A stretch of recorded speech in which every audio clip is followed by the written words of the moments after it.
مجمع الزوائد میں ایک روایت ہے، پیارے آقا مدینے والے مصطفیٰ صلی اللہ علیہ وسلم کی بارگاہ میں صحابہ کرام حاضر تھے. آپ نے وضو کے لیے پانی منگوایا، پھر اس میں اپنا ہاتھ ڈالا اور وضو فرمایا. ہم نے سرکار مدینہ صلی اللہ علیہ وآلہ وسلم کے غسالہ مبارکہ کی جستجو کی اور اسے تھوڑا تھوڑا پی لیا. تو سرکار مدینہ صلی اللہ علیہ وسلم نے فرمایا کہ تمہیں اس کام پر کس چیز نے آمادہ کیا؟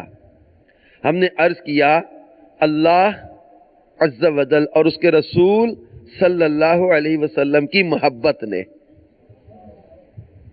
تو ارشاد فرمایا اگر تم چاہتے ہو اللہ اور اس کا رسول بھی تم سے محبت کریں تو جب امانتیں تمہارے سپرد کی جائیں تو انہیں ادا کر دیا کرو، اور جب تم بولنے لگو تو سچ بولا کرو اور اپنے پڑوسیوں کے ساتھ اچھا سلوک کیا کرو. جو اللہ رسول کا پیارا بننا چاہتا ہے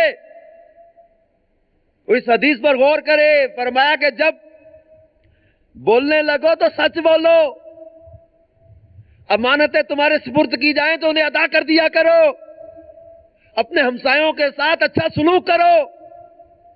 آج اپنے ہمسایوں کو اذیت دیتے ہیں، تکلیفیں دیتے ہیں، ان کو تنقید اور طنز کا نشانہ بناتے ہیں، دل آزاریاں کرتے ہیں، اپنے گھر کا کوڑا ان کے دروازے کے آگے پھینکتے، اپنے گھر کی جو ہے وہ کچرا ان کے گھر کے آگے پھینکتے،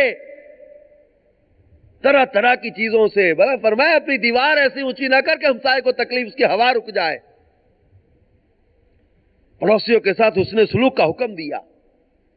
امانت فرما جب تمہارے سپرد کی جائے انہیں ادا کر دیا کرو. آج ہاتھوں میں پیسے لے کر قرضہ لے کر لوگوں کا دبا لیتے ہیں، چیزیں لوگوں کی کھا جاتے ہیں. فرما جب بولنے لگو تو سچ بولا کرو. آج ہمارے تعداد ہے نوجوانوں کی، نوجوان کیا بڑے چھوٹے سب اس میں مبتلا،